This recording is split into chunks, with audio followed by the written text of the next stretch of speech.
Hola compañeros, bienvenidos a una pequeña dosis de conocimiento. En el día de hoy le hablaremos sobre los antipsicóticos y en breve los dejaré con una pequeña introducción sobre estos. Y por último y no menos importante, espero y lo disfruten. Bueno, para hablar de los fármacos antipsicóticos tenemos que definir la palabra psicosis. Se define y se describe como aquellos trastornos mentales donde el ser humano pierde la capacidad de interactuar en lo que es real y lo no real. Cuando estos episodios comienzan a suceder, que el paciente pierde esa capacidad de percepción, esa capacidad de el juicio, es donde llamamos esto un episodio psicótico. Bueno, ya adentrándonos al tema que nos corresponde, que es los fármacos antipsicóticos, tenemos que tener en cuenta que estos fármacos son muy eficaces y son los primeros que se utilizan cuando se presenta un episodio psicótico, como lo había mencionado anteriormente. Tenemos que tener en cuenta que estos fármacos han tenido como una clasificación erróneamente donde los llaman neurolépticos o tranquilizantes mayores, y esto debido a que hacen la inducción a los síntomas de catalepsia. Aquí es donde yo vengo a definir qué es catalepsia. Es un estado biológico donde la persona yace inmóvil o se hace pasar por muerta, pero no es así. En realidad la persona está consciente, pero todos estos factores pueden variar de intensidad. El término catalepsia tenemos que tener en cuenta que este es un efecto indeseable, por lo tanto es incorrecto denominarlo por una acción que preferimos evitar. La historia de los antipsicóticos nos cuenta que los primeros agentes más utilizados con mucho éxito en este tratamiento de la psicosis fueron las fenotiazinas. Tenemos que tener en cuenta, por otra parte, que tenemos el fármaco clorpromazina, que este fue utilizado y tiene como objetivo la capacidad de incrementar la sedación en estos pacientes. Este es el primer tratamiento de este fármaco.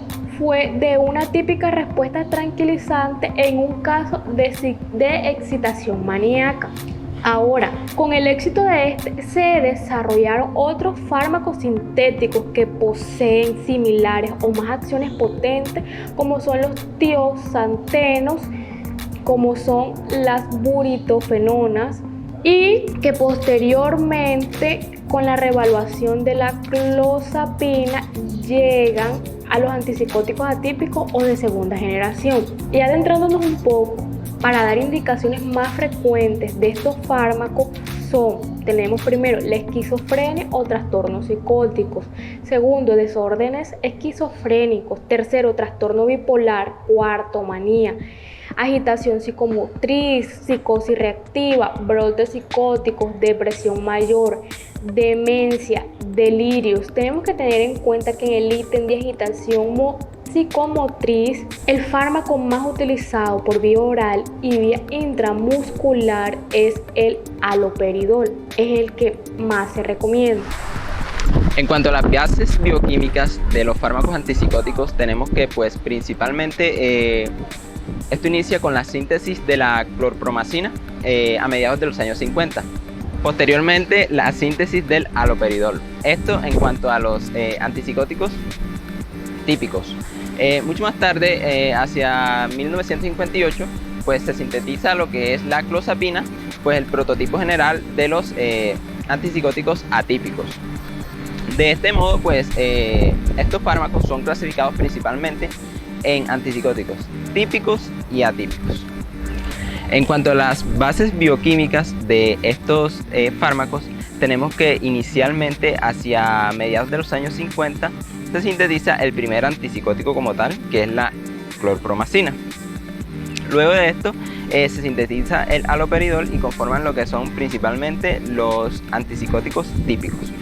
Posteriormente, con la síntesis de la clozapina y sus derivados, se produce lo que es el grupo de los antipsicóticos atípicos. De allí tenemos su principal clasificación: típicos o de primera generación y atípicos o de segunda generación. En cuanto a los antipsicóticos típicos, tenemos que pues la mayoría de estos medicamentos son derivados de la fenotiazina Y también se pueden diferenciar pues porque algunos poseen diferente potencia para bloquear el receptor dopaminérgico D2 y además poseen otros efectos como son sedantes o anticolinérgicos. Las principales familias que tenemos son las fenotiacinas, las butiferonas, los tioxantenos y las difenilbutilpiperidinas. Entre las fenotiacinas pues tenemos diferentes subclasificaciones como alifáticas, piperidínicas y piperacínicas. Las fenotiacinas pues son principalmente moléculas de tipo tricíclico con dos anillos de benceno unidos por átomos de azufre y nitrógeno. Esta es la estructura principal pues, de esta familia de antipsicóticos típicos. En cuanto a su potencia sobre el receptor dopaminérgico D2, podemos realizar una clasificación por sus efectos clínicos. Es así como tenemos los de alta potencia hacia el receptor D2, pero que tienen actividad baja o muy baja en los receptores de histamina y muscarínico. Es decir, así como pueden bloquear muy bien estos receptores D2, tienen más riesgo de producir efectos extrapiramidales, pero producen menos sedación y efectos anticolinérgicos. Mientras que los de baja potencia, en el bloqueo del receptor D2, poseen alta actividad sobre el receptor de histamina y el receptor muscarínico, así como estos tienen pocas probabilidades de ocasionar efectos extrapiramidales si provocan demasiada sedación y efectos anticolinérgicos. En los antipsicóticos atípicos tenemos que la clozapina es el prototipo de este grupo de fármacos. Tiene una farmacología bastante compleja, pero comparten una mayor capacidad para pues, bloquear lo que son los receptores 5-HT2A y 5-HT2C, es decir, estos receptores de tipo serotoninérgicos, y tiene una menor capacidad para interferir en la acción de los receptores D2. Su categoría de atípicos pues, se refiere principalmente a que, a diferencia de los típicos, tienen diversos mecanismos de acción, como lo son agonistas parciales del receptor 5-HT1, antagonistas del 5-HT7, bloqueo D2 selectivo a nivel mesolímbico, entre otras características que los pueden diferenciar. Además, existen subclasificaciones de acuerdo a sus mecanismos de acción, en el que algunos, por ejemplo, bloquean el receptor serotoninérgico 5-HT2A y además el bloqueo dopaminérgico D2, mientras que otros un agonismo parcial del receptor D2 y un bloqueo del 5-HT2A, mientras que por otro lado hay otros grupos que pueden ser muchos más selectivos hacia el antagonismo dopaminérgico D2. Tenemos que entre los principales sistemas de neurotransmisión implicados tenemos el sistema dopaminérgico y serotoninérgico. Sin embargo, hay evidencias y diversos estudios que incluyen a sistemas como el glutamato, la acetilcolina y el ácido gamma-aminobutírico, que es el GABA, que se incluyen en la fisiopatología de estos trastornos. En el sistema serotoninérgico debemos resaltar primeramente que la serotonina se sintetiza principalmente en los núcleos del rapé en el tallo cerebral. Sus axones se proyectan hacia diferentes regiones, como lo son el sistema límbico y el cerebro anterior.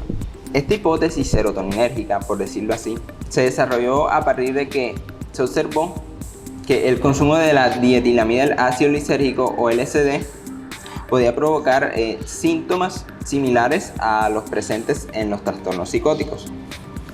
De tal manera se estipuló que pues, el bloqueo serotoninérgico a nivel de receptores 5-HT2A y 5-HT2C podía mejorar lo que son estos síntomas, especialmente los síntomas negativos de los trastornos psicóticos.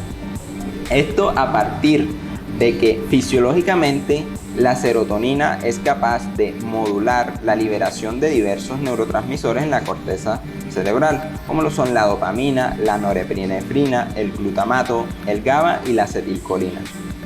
Especialmente el déficit dopaminérgico a nivel de la corteza prefrontal es lo que explica la génesis de los síntomas negativos de estos trastornos psicóticos, por lo cual al inhibir el tono serotoninérgico se potencia de esta manera la liberación de dopamina y la mejoría de estos síntomas. Tarea desarrollada principalmente por los fármacos antipsicóticos atípicos. En cuanto al sistema dopaminérgico, tenemos que la dopamina es una catecolamina que actúa a nivel del sistema nervioso central por medio de 4 vías principales: vía mesocortical, la vía mesolímbica, la vía hipotálamo-hipofisiaria y la vía neuroestriada. La vía mesocortical va desde el área tegmentral ventral del mesencéfalo hacia lo que es la corteza prefrontal y estaría involucrada en la génesis de los síntomas negativos. La vía mesolímbica, de igual manera, desde el área tegmentral ventral hacia lo que son el núcleo accumbens, el hipocampo y la amígdala, estaría comprometida en lo que son la génesis de los síntomas positivos. Mientras que la vía hipotálamo-hipofisiaria y la vía neuroestriada tienen poca relevancia en lo que es la fisiopatología de estos trastornos y más que todo están involucradas en lo que son los eventos adversos. En la hipótesis dopaminérgica se establece que hay una hiperfunción dopaminérgica en la vía mesolímbica. De este modo, el tálamo no podría actuar como un filtro fisiológico de la sensopercepción y se generan lo que son los síntomas positivos, es decir, esa dificultad para la percepción de la realidad, generándose las alucinaciones y los delirios, por ejemplo.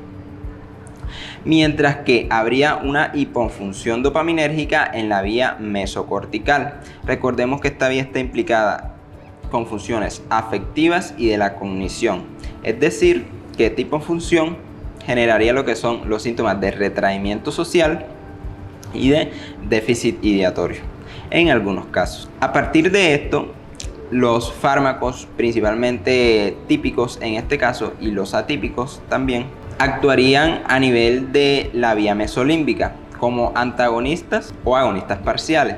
De esta manera reducirían el tono dopaminérgico y mejorarían en gran medida los síntomas positivos. Además de los sistemas dopaminérgicos y serotoninérgicos, que son los principales implicados y los principales blancos de los fármacos, tenemos que algunos otros neurotransmisores como lo son el glutamato, el ácido gamma-aminobutírico y el sistema colinérgico estarían involucrados en la patogenia. Sin embargo, no poseen un tratamiento farmacológico como tal y solo los resaltamos como importantes en lo que son la fisiopatología de estos trastornos. En cuanto al glutamato, por ejemplo, tenemos que es el principal neurotransmisor excitador del sistema nervioso central y pues se ha planteado que puede haber hipofunción del receptor del mismo. El ácido gamma-aminobutírico o GABA es un neurotransmisor inhibidor y pues se ha planteado que las interneuronas GABAérgicas estarían disfuncionales y empeoraría lo que es su función como neurotransmisor inhibidor. Por otro lado, en algunas observaciones como el aumento de los hábitos de fumar en personas con esquizofrenia o la utilización de diversos fármacos colinérgicos han mejorado levemente algunos signos electroencefalográficos y del movimiento ocular. Sin embargo, no son hallazgos concluyentes, por lo tal no hay fármacos dirigidos especialmente a estos sistemas.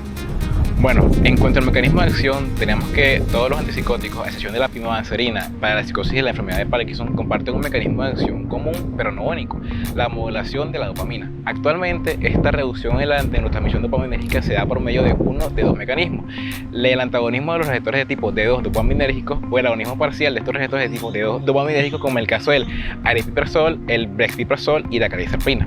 Entonces, gracias a este mecanismo de acción común que se da en todos los antipsicóticos, las diferencias entre ellos están dadas por su afinidad a los distintos tipos de receptores serotoninérgicos, dopaminérgicos y otros tipos de receptores como los noradrenérgicos, los colinérgicos e histamínicos. En cuanto al litio, este aumenta el transporte de sodio en las neuronas y en las células musculares y afecta el metabolismo intraneuronal de las catecolaminas, de manera que reduce el estímulo noradrenérgico al afectar la ATPasa de sodio-potasio. Farmacocinética de los antipsicóticos de primera generación. Estos tienen una absorción por vía oral en el tubo digestivo. Presentan un pico plasmático que va de 2 a 4 horas y presentan un efecto de primer paso hepático. Con relación a la vía parenteral, estos tienen una mayor absorción y una mayor biodisponibilidad. Sin embargo, la única vía parenteral aprobada por la FDA es la vía intramuscular, con una excepción del droperidol, que es un medicamento no utilizado como antipsicótico, sino como un preanestésico. Distribución. Estos tienen una alta capacidad de unir las proteínas. Hablamos de un 85 a un 90%. También son liposolubles, lo que les da la capacidad de atravesar membranas, por lo que pasan a circulación fetal, leche materna y atraviesan la barrera hematocefálica. Con relación al metabolismo, estos tienen un efecto de primer paso hepático, principalmente por reacciones microsomales y conjugación, lo que genera metabolitos inactivos, por lo que la administración de medicamentos por vía parenteral tiene una mayor biodisponibilidad. Con relación a la excreción, principalmente es por la orina y una menor cantidad por bilis. En la actual imagen nos muestra un resumen de la farmacocinética de los antipsicóticos de segunda generación. La absorción de algunos medicamentos puede verse modificada por la ingesta o no de algunos alimentos. También podemos ver la unión a proteínas plasmáticas de cada uno de los fármacos, la vida media, el metabolismo y la vía principal de excreción de cada fármaco. Efectos adversos de los antipsicóticos. Si bien los antipsicóticos de primera generación tienen un alto índice terapéutico, pueden sufrir diversos efectos adversos muy importantes. Primero que todo tenemos los síndromes extrapiramidales, que estos tienen una alta incidencia y una alta potencia. En cuanto a los síntomas, estos se pueden dividir en tempranos y tardíos, y ya que los tempranos aparecen antes de los 3 meses iniciado el tratamiento y los tardíos aparecen más allá de los 3 meses iniciado el tratamiento. Tenemos los síntomas tempranos. Entre estos tenemos la distonía aguda, que esta se va a caracterizar por espasmo de los músculos de la lengua, cara, cuello y espalda. Tenemos que es más frecuente en pacientes de sexo masculino, menores de 40 años o en aquellos que reciben antipsicóticos de alta potencia, como por ejemplo el haloperidol. También tenemos la acaticia, que esta es la sensación desagradable de inquietud y necesidad de moverse, sobre todo de mover las piernas. Y esta vendría siendo como la primera causa de abandono ante la medicación. Esta va a aparecer de 5 a 60 días y a veces puede que genere ansiedad y se puede contribuir a la ideación suicida. También tenemos el parkinsonismo, que es el efecto adverso extrapiramidal temprano que se va a presentar con mayor frecuencia. Y esta va a aparecer entre los 5 a 30 días en personas mayores de alto riesgo. Tenemos los síntomas tardíos, que es las discinesias tardías, que este es un síndrome permanente que cursa con movimientos anormales involuntarios, como los movimientos bucolingofaciales, como chupeteo, protrusión lingual, parpadeo, muecas o movimientos de lengua y boca. Esto puede aparecer de tiempo a meses o años de tratamiento.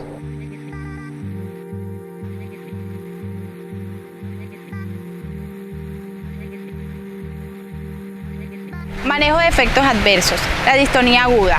Esta normalmente responde rápido al tratamiento con anticolinérgicos. Se recomienda administrar piperideno 5 miligramos vía intramuscular. Su efecto terapéutico se va a ver reflejado alrededor de los primeros 20 minutos. Ocasionalmente se recomienda administrar 2 o más dosis dependiendo de la severidad del síntoma, con un intervalo de media hora. Otra opción de tratamiento es el piperideno vía oral de 4 a 6 miligramos días. Se puede realizar 24 horas por 7 días con el fin de prevenir la recurrencia. Para la prevención de estos síntomas se ha recomendado también el uso de benzatropina, difenidramida y amantadina vía oral. El uso de anticolinérgicos profilácticos está un poco en discusión, ya que esto va a causar efectos secundarios, tales como visión borrosa, taquicardia, constipación, disuria y boca seca. Acaticia. La acaticia se puede tratar disminuyendo la dosis del fármaco que lo ha producido, especialmente cuando la intensidad de la acaticia es leve. Se debe tener en cuenta que la mejoría tarda en llegar tras la reducción de la dosis y que esta puede conllevar un riesgo de recaída. Cuando no es posible reducir la dosis, se puede considerar el cambio de medicamento. Normalmente se elige un fármaco que tenga menor incidencia de acaticia, como por ejemplo la quetapina. Además de ello, se puede tratar con betabloqueantes como el propanolol, benzodiazepinas como el lorazepam o el clonazepam, o con antagonistas del receptor serotoninérgico 5-HT2. Los antagonistas 5-HT2 se pueden emplear como tratamiento de la acaticia son la mirtazapina, la trazodona o la citroheptadina. La elección de uno u otro medicamento va a depender de la presencia de algún u otro síntoma, como los distintos tipos de ansiedad, depresión o insomnio, que pueden mejorar con alguna de estas opciones. El parkinsonismo. La primera estrategia a considerar ante este síndrome en un paciente con tratamiento antipsicótico es la reducción de la dosis del antipsicótico. Si está tomando 2 medicamentos antipsicóticos, se recomienda reducir aquel que tenga mayor riesgo de presencia de parkinsonismo. Generalmente, esta reducción de dosis es posible por la presencia de estos síntomas y suele implicar en muchos casos una sobredosificación del antipsicótico. Cuando no se desea suspender, reducir o sustituir al antipsicótico, se puede recomendar un tratamiento específico para el parkinsonismo. En este caso, se utilizan anticolinérgicos como el triexifedinilo o el bipirideno. Síndrome neuroléptico maligno. La interrupción inmediata del tratamiento antipsicótico y las medidas de soporte como reanimación con fluidos o enfriamiento físico son esenciales para el manejo de este síndrome, ya que para este no se dispone de un tratamiento específico probado clínicamente y en muchos casos tratados empíricamente con benzodiazepinas, agentes dopaminérgicos o dantroleno en los casos de hipertermia extrema, rigidez y rhabdomiólisis. Y la terapia electroconvulsiva según la fenomenología y la gravedad y asimismo como la duración de los síntomas. Además de ello, se va a requerir una estrecha monitorización de la insuficiencia cardiorrespiratoria y renal. La discinesia tardía, en ello se pueden emplear 2 tipos de medicamentos. Entre ellos se encuentran la tetrabenazina y la reserpina, ya que estos son potentes depletores del terminal dopaminérgico y catecolaminérgicos en general, y suponiendo que la discinesia tardía es un estado de hiperactividad dopaminérgica, la depresión de este neurotransmisor va a resultar útil para el manejo de este cuadro. Por otro lado, tenemos a los anticolinérgicos. Cuando la discinesia tardía adquiere un patrón de movimiento de tipo distónico, se ha utilizado medicamentos anticolinérgicos de acción central, como lo son los antimuscarínicos de tipo 1, como el triexifenidilo y el bipirideno. Sin embargo, existen pocos estudios controlados con efecto placebo y estos no demuestran efectividad de ser anticolinérgicos. Incluso algunos de ellos sugieren que pueden agravar la discinesia tardía ya establecida.